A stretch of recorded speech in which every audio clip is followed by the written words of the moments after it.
Hey there, Sagittarius. Hey, it's Angie with Feisty Butterfly Tarot, and today we are doing a reading called The Life Spread and Anchor.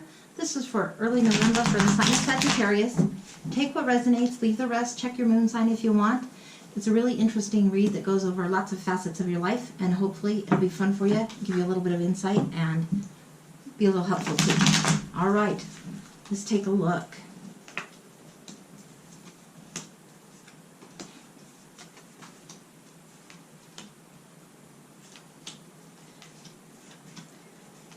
So each of these areas of your life is going to be clarified by these cards that I'm putting below.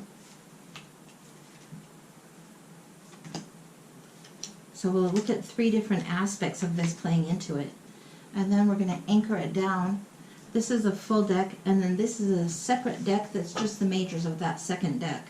And we're going to look at that and see how that either underlies or is overarching to what's going on.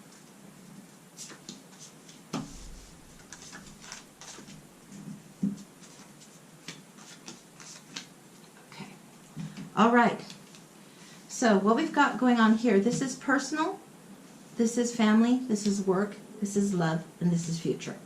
So what we're going on personal, as in you right now, 9 of Pentacles energy, very independent, very flourishing, things are going well. Now, interesting, okay, so you have the sun where there's enlightenment happening. Everything's bright, everything is looking good. However, there's this devil energy and this moon energy. And then you have the 4 of Wands where everything's happy and celebration. So how is this playing together? Like you have this old toxic pattern and this confusing period of time, yet you still come up with an ability to celebrate and have a minor victory here. And you're still doing well independently. This might be other aspects from different areas creating confusion for you personally. Because the moon here is 2 things at odds. There might be some, I hate to use this word, but there might be some tempting things, some temptations, some old chronic toxic behaviors and patterns that kind of are tugging at you still, that you're still wrestling with a little bit. It looks like overall you've got independent, you've got free of them, you've got that going on, and there is success, but there could be like a lingering craving. I don't know how to describe that. I think there's a craving that still lingers and causes confusion, a little bit of ruffles your feathers to a degree. But the sun is there, there's light on it. Maybe you'll have outgrown something recently. Maybe there's a toxic thing, energy, person, behavior, vice that you're leaving behind. But maybe that's still fairly new. Okay, we're going to look at work and love. Now for work you have the 7 of Wands here where you're still defining boundaries. And love, you have the Ace of Wands. So fiery energy being offered right now. Let's see what's going on here. Oh, more devil energy. Dang, dang, dang. Okay. All right. So the devil energy at work, you have this 7 of Wands. This is where you have a little bit of a higher ground, but you're kind of on the back foot. You're still having to defend. You're still having to get clear about what are your boundaries and set things to be very clear. It's showing here that you have death, an ending of something, justice, and the 5 of Wands where you're battling it out. Okay. It seems to me that maybe work has been tricky. You've got death, which marches in and transforms. One thing ends and something else starts again. So this is a transformative time at your work. There have been battles and strife and competition, conflict, chaos, disharmony. Then you have the 7 of Wands, where maybe you've had to draw clear boundaries and it's not been easy. This devil of having to take charge of something, for lack of better terms, to let some of the toxic energy of that work or career or passion project, that area, let some of the anger out of the ambitious areas of life. Let go of some of the pissiness here. There's perhaps coworkers or people around and you have this passion project that you want to do, but they're just a little ornery. Let that go. Still hold your boundaries. There's a way of doing it that is very quiet. You don't have to argue. You don't have to strife. You just change it and hold your boundary. You don't even have to debate anything. And then let the scales balance. Let there be justice. Let the chips fall where they will, okay? All right. Moving into this one. The Hierophant. The Hierophant is calling you to look at your faith. Look at your spirit, your spirituality, your traditions. Have faith. Continue in hope. And also it calls you to look a little deeper as far as understanding and knowledge goes. It's asking you to gain more knowledge, to reflect on those things. You have this in the area of love. Okay. You have the Eight of Wands, a Page of Wands, the Ace, and Judgment. This is new. So if you already are in a relationship, you're arriving at a new space, uncharted territories, a new understanding of each other. If this is a new person, a very fiery person, very passionate person, with an offering here, perhaps a little bit young in the world of relationships, maybe not chronologically, but in relationship wise, and an offering. They want to go forward. They want to be doing. They're enthusiastic and excited. And then you have this Eight of Wands where you feel like so much is coming at you. A lot of communication, a lot of information, a lot of messages, a lot of fire.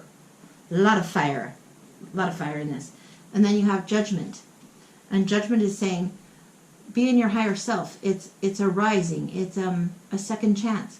So in terms of love and relationship, do better than the previous relationship. Do better than the previous way of doing before. You have new knowledge. You're getting a second shot. You're being more authentic, more real. You're setting clearer boundaries at work. And in your relationship, you're knowing more of what's true to what you desire and need as well. More clarity coming in. Relying on faith there. Okay. We're going next to the center of things, the heart of things, the key to it. Oh, baby. All right. Again, more wands. This is a very heavy burden right now. There's a lot you've been asked to carry. And it could be that you've been carrying so much at work that it's bleeding over into your relationship, into your love. But you have the Judgment card here, calling you to be true to yourself, in your higher self. Look at this. This area of love, this is what's central to what's going on. And the key is that you've been overburdened. Perhaps you're spreading yourself too thin, trying to do too much. This clarifying of boundaries and not doing for everyone all the time, that might be very important for you right now. Okay, so we're looking a little deeper now. We're going to look at the area of family next. Okay, all right, wow. You are getting some pretty strong reminders and energies here. You have the Four of Swords, and I was talking about maybe you've been spreading yourself too thin and doing too much. The Four of Swords is saying rest, take a pause, chill, renew, restore. You're getting the Hierophant calling you to your faith, calling you to hang in there, calling you to deepen your understanding spiritually, calling you to train a little more, train yourself. Improve your knowledge. The knowledge of yourself is coming very strong here.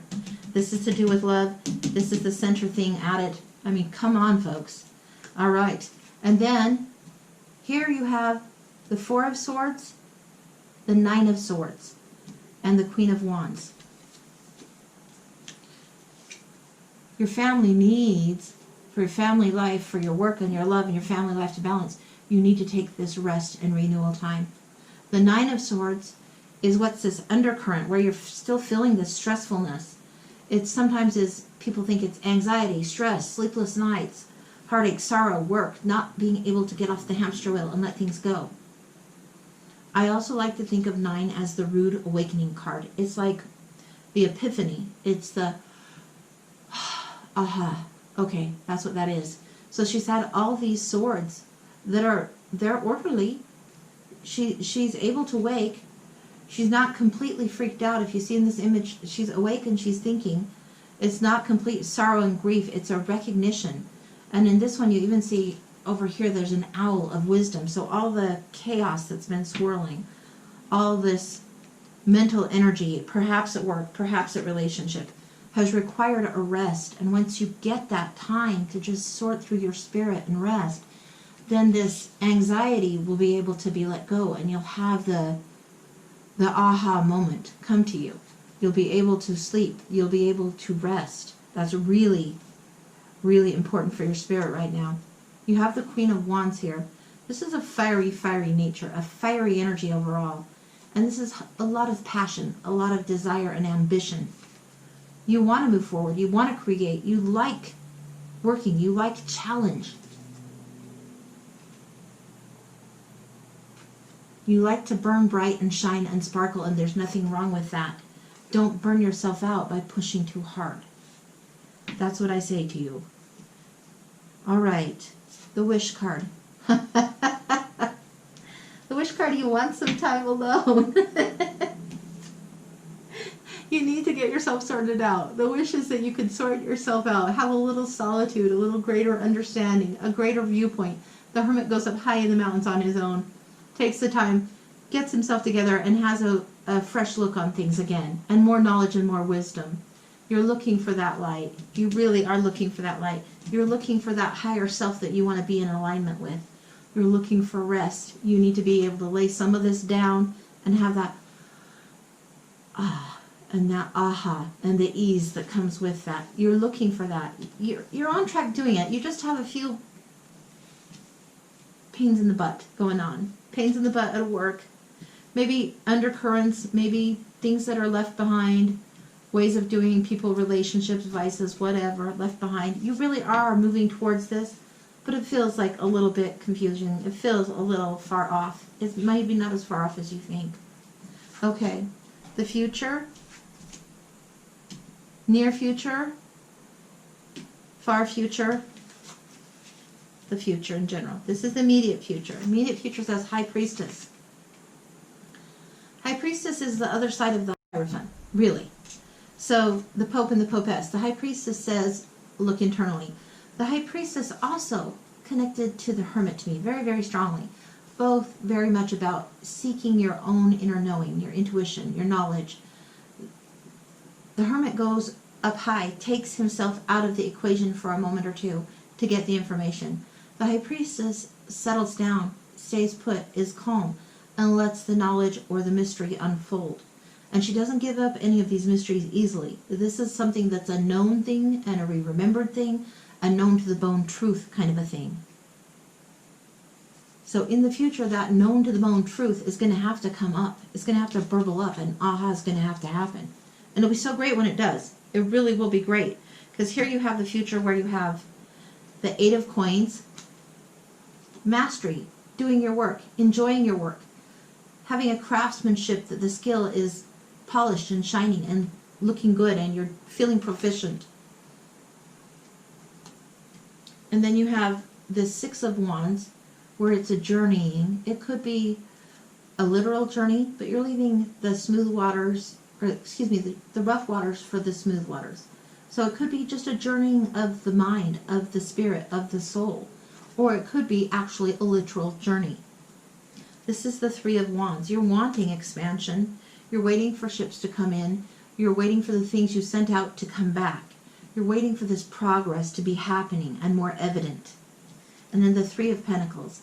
This is where there's teamwork required, where there's benefactors and support of your vision, of your idea, of your dreams, of your talents and skills. So this is all coming along well, really, really well. Okay, that's going to lead us back to the farther future. If you can get this where in the future, in the immediate future, you have this moment of rest, of ease, of coming to that knowledge of your own spiritual alignment, where you feel straight up, then that takes you a little bit further. That gives you that healing and that hope and the light and inspiration to move forward even more. And when that comes, that's a very renewing kind of thing, a really strong, hopeful, second chance, inspired, intuitive kind of thing. This is a very, very strong time for you to tune in with yourself. You've got fire all around you, yet so much water calling you to look inside, look spiritually what's going on. Get your game on that way. Yeah. And the key to it all is this overburdened. This isn't a need. This isn't a have to. You don't have to do this. You're almost to the end of it. But the Ten of Wands, the Nine of Wands, you're standing there. You're overburdened, overwhelmed. But you're standing strong with what you've established. The Ten of Wands, your goal is in sight. how you get those wands up the hill. They don't maybe have to all come at once. But you're almost to that point. So this, too many fires, too many irons in the fire, too many fires to put out. Fire, fire everywhere. Move more slowly.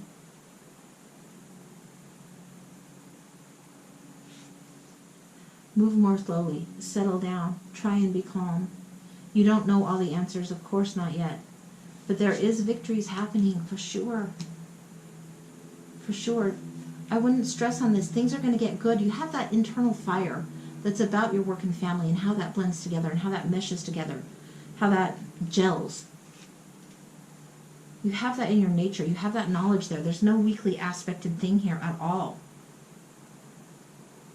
Look for that inspiration. Look for the passionate inspiration that's going to help your relationship, help work and family as well, and slow it down until you can find that. Give yourself time to really renew.